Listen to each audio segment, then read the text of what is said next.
What is up, geeks and gamers? It's your boy Q and QMG. And you guys know we're here to bring you guys into the QUNIVERSE, where we talk to you guys about everything geeky, gaming, and nerdy. And what another beautiful day for all my geeks and gamers to be here. Guess what was last week? EVO 2019. The Evolution Fighting Game Tournamento. And those guys sure turned up, so you know how we got to start it off. Turn down for what? Turn down for what? Did you just do the Samoan? No, that's not the Samoan. Woo! Anyway. I'm not gonna claim that. Anyway, shout out Dante. Appreciate you tuning in, bro. But yeah, EVO 2019 was last week, and I think, just me personally, I think it was very good. Wasn't the hypest EVO I've seen. Now 2018 EVO, that was hype city. But I think 2019 EVO was really modestly good. It didn't have a lot of shockers. It didn't have a lot of Arsenal Ash. The biggest shocker, though, Arsenal Ash won twice. But just from speaking off of how I felt about it, it was pretty modest EVO. I think I thought it was more than modest. I believe that. Let me reframe that. Wasn't able to catch the fighters top 8, but I was able to catch a little bit of the MK11 top 8. And those were pretty decent. But honestly, in my opinion, the main 3 games, Street Fighter, Tekken, and Smash Ultimate, they definitely lived up to the excitement and the hype. The Tekken and Street Fighter specifically, the epitome of hype. Shout out to Lavala's Cummins. How about them Cowboys? Yeah. How about them Cowboys did yesterday? Yeah, man. Yeah. What happened?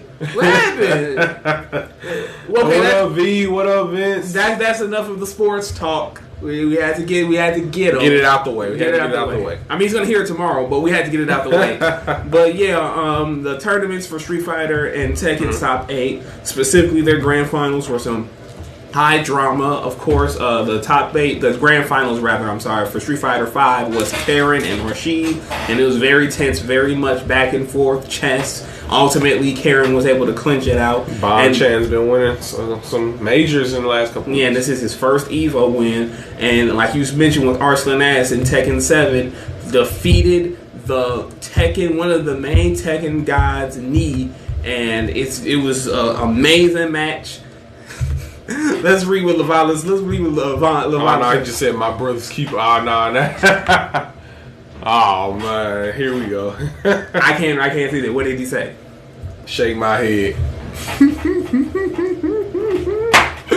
But yes, Arslan Ass winning Tekken Grand Finals with Kazumi.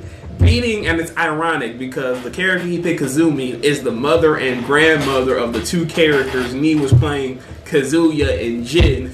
And one of the big memes that came out of that grand finals was a picture of her and the name F them kids. So you know the meme of F them kids, whenever something happens and kids get inconvenienced.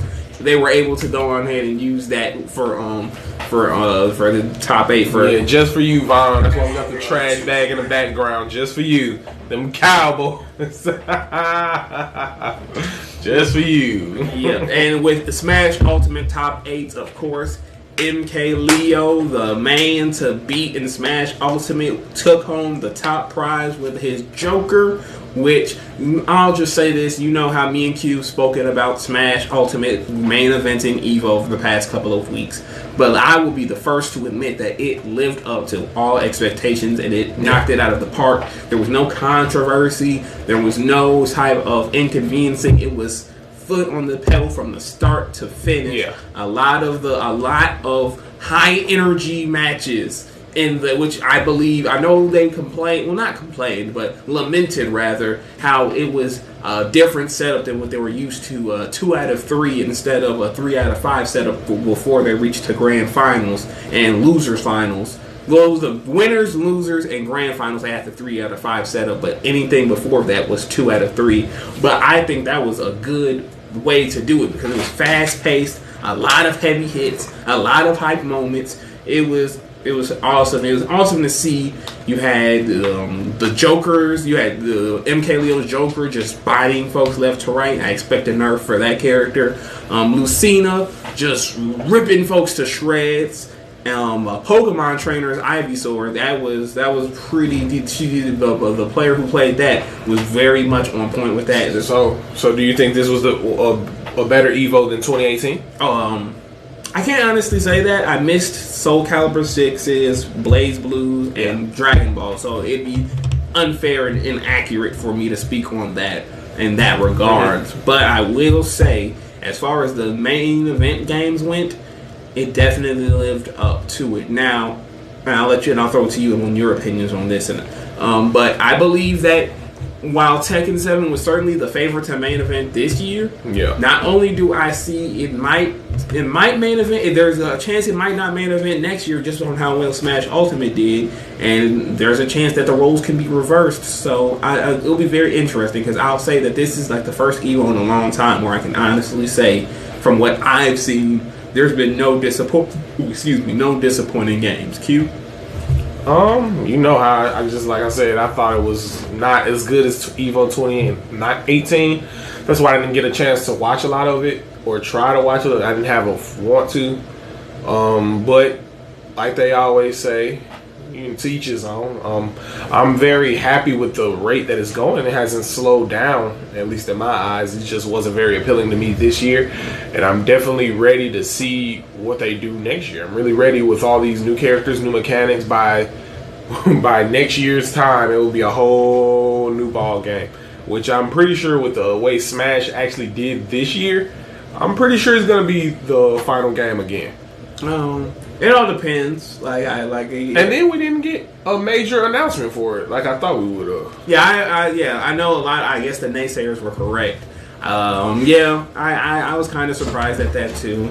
I knew that even though we got Hero and Banjo-Kazooie announced last month at E3, I kind of thought Nintendo would have, did a Nintendo and pulled a miracle especially for the first time headlining EVO. Yes, I thought they would have pulled a miracle out and been ample time to announce another character, but now that we can write EVO off of the list, we're more than likely either going to see the fourth character announced sometime by Gamescom, which is unlikely. Is this the final character? No, there's announced now. There's 2 more characters for the first season. Maybe they'll go on further than that. Maybe they won't. But we more than likely will either see this in the 4th game character announced either at the Game Awards this is December or sometime before that. But my money, if I'm being honest with you, would more than likely be the Game Awards, which means it would be a January release date for the 4th character, and then they would probably announce the 5th and final character. And you guys stay tuned for that, because we're thinking about having the Game Awards be our first live reaction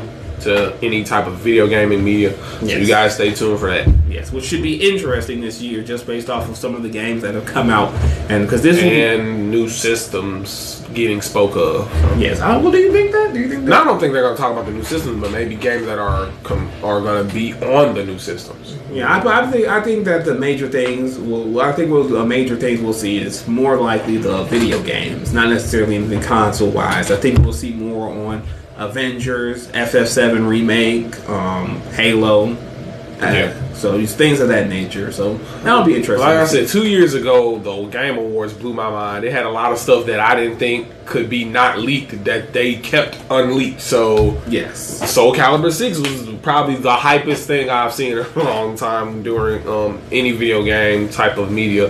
Yes. It was crazy because it came out of left field. There was no leaks. There was no talk. My boy Reggie Fils-Aimé came out talking about Bayonetta 3. And man, that was a stupid hype moment for me. That was, and last year that was an amazing moment.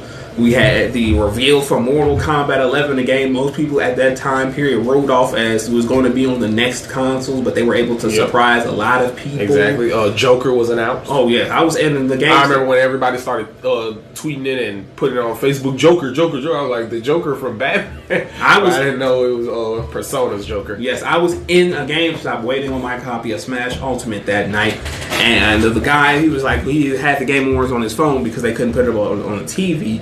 And everyone kind of assumed, like the cashiers and the guy I was standing with, they were kind of assuming, Persona 5 was going to finally come to the Switch, and because it hadn't up until that point, it was strictly on the Xbox and No, it was just on PlayStation. It wasn't even on Xbox, and they thought it was going to be ported over. And then when they saw Smash, they went crazy. I went crazy. It was a lot of cool things that happened. Hey, they soundtrack is buzzing though. Yes, the Persona soundtrack for Smash. If you guys haven't heard it, you need to go listen to it. Yes, those tracks are on lit 100. Yes. So before we go into our quickfires Q's, since we're talking about the Game Awards, what is some announcements that you want to see? Whether we've heard about them previously or you personally want to see, even if you think there's like a 0.01% chance of it happening. What I want to know, the biggest thing on my agenda is 100%. We need to know some prices for these new consoles.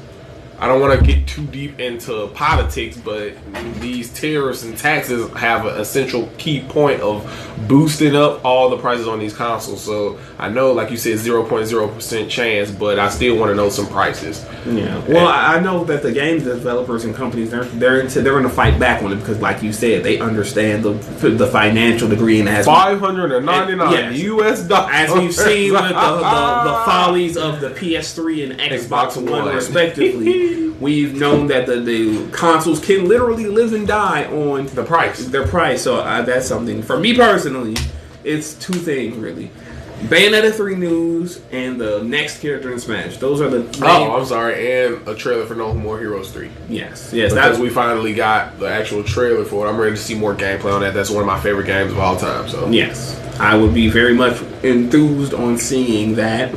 And that's something that I would really want to see. No More Heroes 3, Bayonetta 3, and the next Smash. I'm really just waiting on Travis Strikes Back to get a cheaper version, price cut, so I can go get that. I need to cop that. Oh, you might have to go and look on the eShop for that because I don't think they. What's up, the Beast?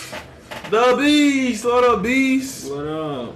So yeah, that's our thoughts on the video game news, EVO, and upcoming game awards of that nature. So we're not gonna keep y'all too long today. So we're gonna hit y'all with as we always say, the quick fire. So leg get on.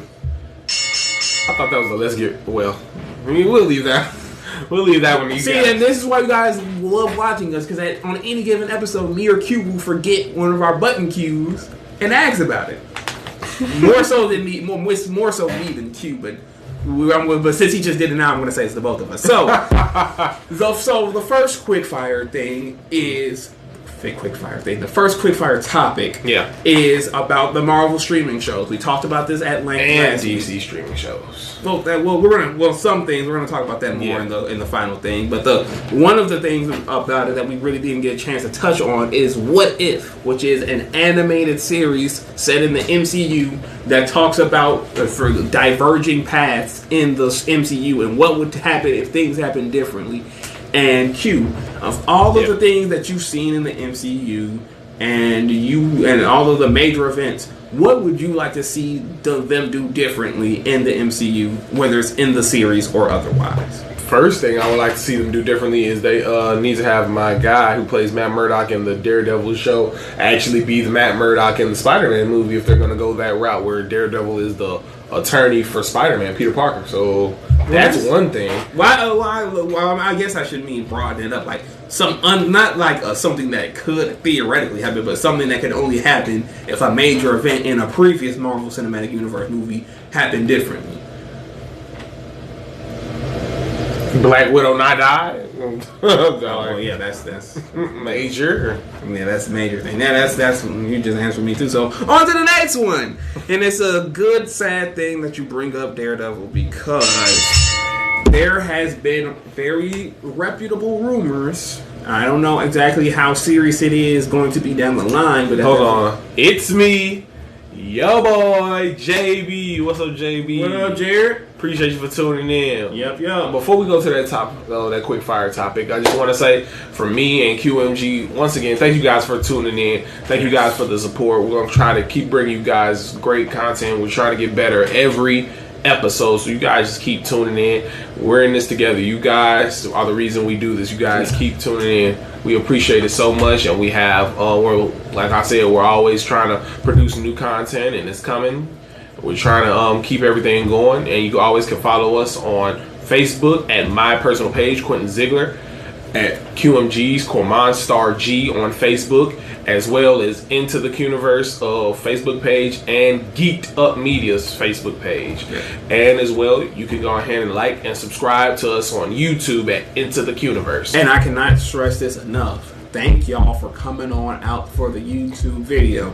We personally, me and Q, are going to have to work a little bit harder on the YouTube stuff for the simple fact that YouTube, not y'all, not even us, YouTube likes to, let's just say, close the screen door and lock it on some smaller channels and kind of make it hard for us to branch out. So you're gonna be, if you are currently subscribed to us, you're gonna be seeing a lot of cool features that probably you didn't even know YouTube had, and we're gonna be utilizing that. But regardless, in spite of that, y'all have still come on out for the YouTube video. Q, do you know how many accumulative views we've had on the YouTube channel? I appreciate that, you guys. Just reach out your arms and give me a hug. I appreciate it. We have over 100. We've had over 150 views collectively on all of our videos since starting. And that is awesome. Y'all didn't have to do this, but y'all did it. I appreciate it. Big Ron, shout out to you, Big Ron. I see you. Appreciate you for tuning in. Y'all did that itch right there. So thank you. But now we're gonna stop all that sappy stuff, stop all that crying and whining, and get back to the meat. And we were talking about the Marvel. Yes, the second quick fire. And like I said, we're going to have to bring down the mood because due to reputable sources, it has been said that Kevin Feige, once the lock is up on the Netflix series, that he's going to completely reboot all of the characters in the Netflix series, which includes Luke Cage, Iron Fist, Jessica Jones, and the critically acclaimed and critically loved Daredevil. It is said that he wants to start off with Luke Cage and Iron Fist simply because of the Heroes for Hire aspect of it, and he's been a major proponent of Moon Knight, and he wants to introduce Moon Knight alongside of them. And to give you guys a little bit more context, the current showrunner, he goes by the name of Jeff Loeb. He's not very much liked in the Disney offices, but he is well liked with the cast and crew he naturally works with, so that's been a major detriment, alongside him currently being in the trenches with Ike Perlmutter, the head idiot in charge at Marvel Entertainment. So yeah. B, shout out B. What's up with you? What up? It's sad days in America right now. It's something the Netflix Marvel series have been a continuous bright spot for the MCU. Yeah. And if they are doing a total reboot to retrofit it into the current MCU lineup, I'm going to be beyond disappointed. What up, Kier? Appreciate you for tuning in. Thank you guys for the support. You guys keep tuning in. But that sucks because I don't know if to speak for QMG, but the Netflix Marvel series all the way up to Punisher has been some of the best superhero TV I think I've ever watched in my life. It's not a lot of things that top that and for me personally, Daredevil is probably my top superhero TV show of all time. Season 1, 2, and 3. I loved Luke Cage 1 and 2. I loved Iron Fist season 2. Jessica Jones and the Defenders was a great character. Not one of my favorite characters, but she was definitely a needed character. And the Defenders was just an amazing mashup of all those shows together. And the Punisher was just off the chain. James Barenthal's Punisher was on point. So it really sucks to see that those guys might not be coming back, and that only solidifies that he Charlie Cox might not reprise his role as Daredevil, even if they do have the Spider-Man storyline where Daredevil is his attorney, and that will suck. I will be kind of disappointed, but since it's like we at least got to taste it, we at least got to have those characters come back and tell multiple stories. So for what it is, we got that, and most likely it's not coming back. So I understand that optimistic point of view, but I'm gonna say this, and y'all can take it. Y'all can say I'm being pessimistic about it or whatever, but I gotta say this. If they do go in this direction of complete and total reboot with completely different actors and storylines and whatever, they're going to fail. It's going to fail. There is the shoes with the exception of Iron Fist, because Q's probably only one of two people. Season 2 was on point. And the second person is probably his reflection to actually like Iron Fist, Jessica Jones, Luke Cage, and especially Daredevil. Their shoes, God is probably the only person that can fit their shoes in terms when it comes to high quality comic book TV shows. Definitely. And the mark they made are just too big and too tremendous to just not only say, oh, these aren't the actors you're accustomed to, but these are completely different characters. And this will be, in all honesty, yes, you're going to have people who are going to watch it out of habit, but I don't believe that it'll work to the degree Marvel wants it to. Like Daredevil especially, God, we can sit here for hours and gush about how fantastic Daredevil. Don't even get me started. I can't talk. I'll sit here and talk about that for 2 hours. Daredevil season 1, 2, and 3. Yes, and that's that alone. I know Vincent D'Onofrio, who played the Kingpin in Netflix on the Netflix show, he has not given up hope about Daredevil. He's consistent. I know a lot of the actors have either moved on or just leaving it where it is, but he's been one of the few to just consistently push for Daredevil to be properly recognized in the MCU proper. And if they do this, we could take the optimistic route, but it's you would know that you sacrifice something once in a lifetime for something lesser, with no real guarantee that it will be half as good. So that's just my opinion on it. So speaking of more superhero TV, we're going to go into our final topic of today, and that is the update. We got one more quick fire, no? Yes, we do have one more quick fire. Summertime. This is August, and summertime is going to be wrapping up next month. And don't say stuff like that. Yeah, well, it is. I mean, we're adults, so we are adults, so we don't have summer vacation. We don't have it. Still be hot. Yeah, it'll be freezing cold. Yeah, and when you Kyle, what's up, man? Kyle, appreciate you for tuning in, bro. Yeah, and when it's the summertime, you got people you know and you remember, and you talk to on the phone, on Facebook, wherever. And you might want to hang out with them. And all I have to say to you, Q, about that is, do you have Prince Albert in the can? No, but then that means you gotta go get him out. And that's our last quick fire topic of the day. Let's give Kumani QMG an applause for that trash ass joke. Good joke. But yeah, on to our last topic, and like I said, this is regards to the DC television slate, and boy, oh boy, it definitely kicked into hyperdrive this week. So, as we ought to do on this show, it is now. Let's get ready to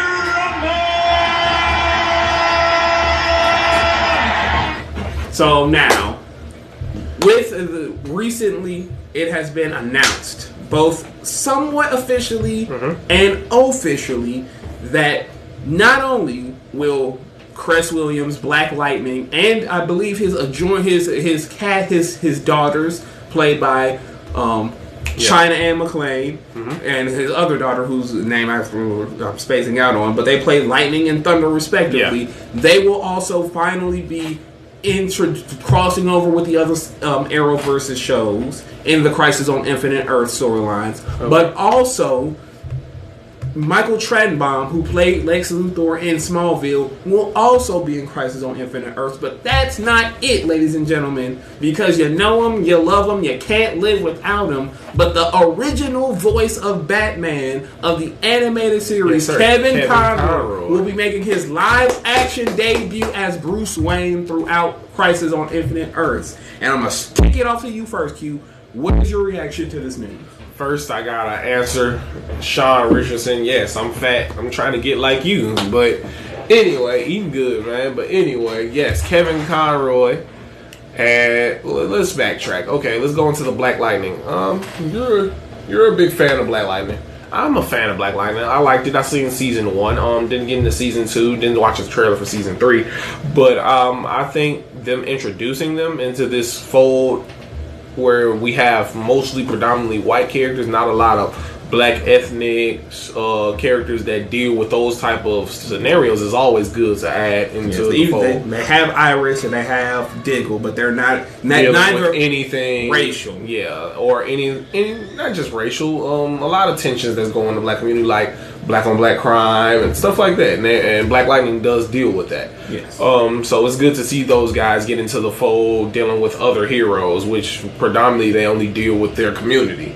So that's good. And then the Lex Luthor from Smallville, arguably people say is one of the best Lex Luthors ever to be in television or any type of media besides comic books.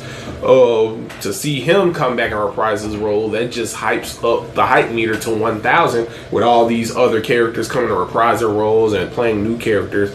A lot of people will like that, and I would love to see that because, as me and QG were saying, we're definitely really big fans to see this CW crossover. Yes. Really hype. And as far as Kevin Conroy, what needs to be said? The man, the myth, the legend, arguably the most seasoned voice actor to ever play Batman, coming to be a live action Bruce Wayne.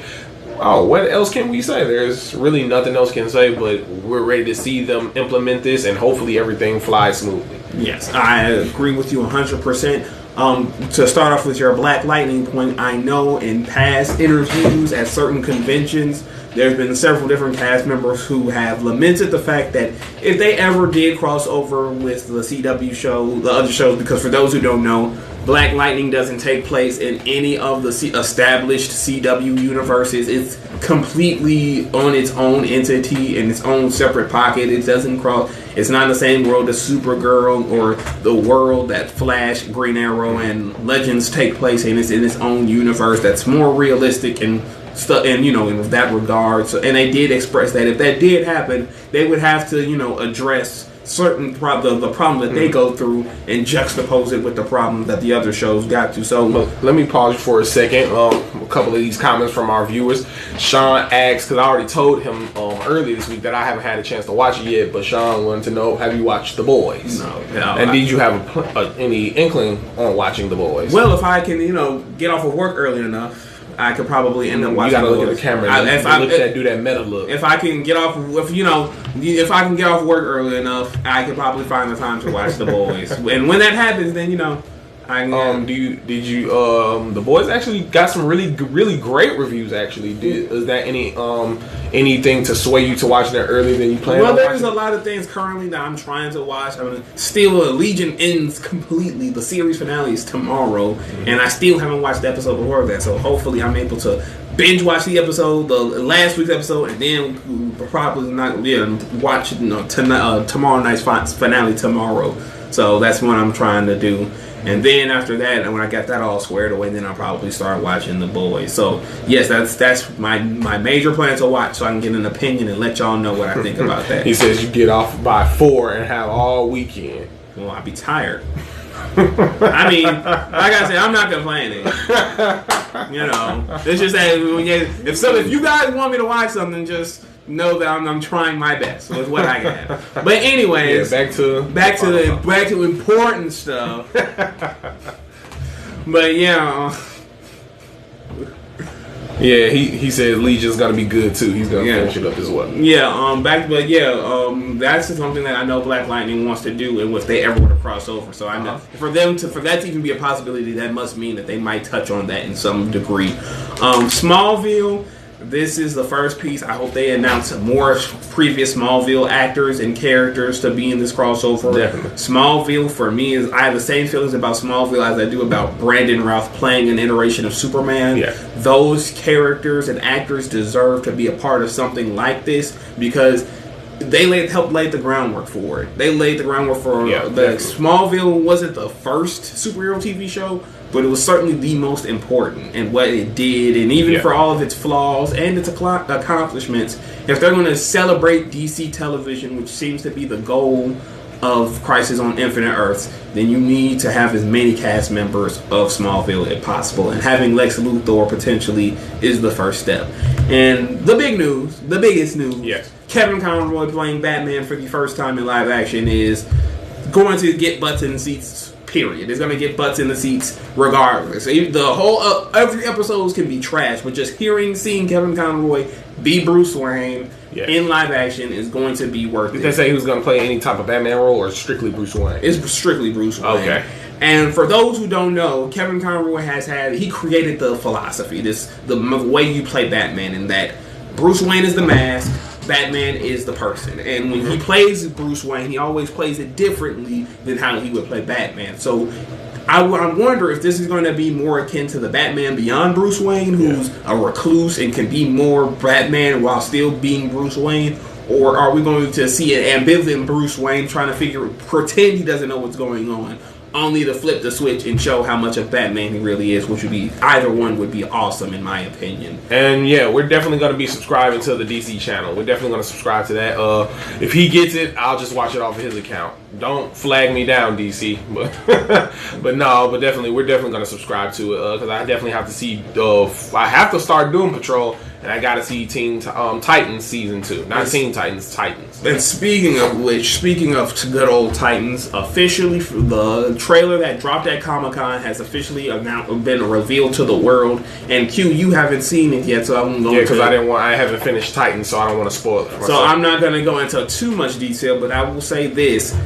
It's definitely kicking it up a whole bunch of notches. From the way that the costumes look on the newer characters and some of the returning characters, the villains that they're going to be using. It's just, I'm very much excited for what's going on in this season, and just, I can't wait. I legitimately can't wait. And if the production quality I've seen matches the story content that not only the first season had, but it looks like the second season will have also, I think we got another hit on our hands as far as DC television goes. So definitely, yeah. Willie the Beast, yes. Marvel definitely started. I mean, not Marvel, but yeah, Smallville definitely started it all with that universe. Maybe the last couple seasons was a little lackluster, but definitely the seeds were planted with that show. And D-Man, thank you for the support, bro. We're gonna keep it going, man. Like a light, you know what's going on.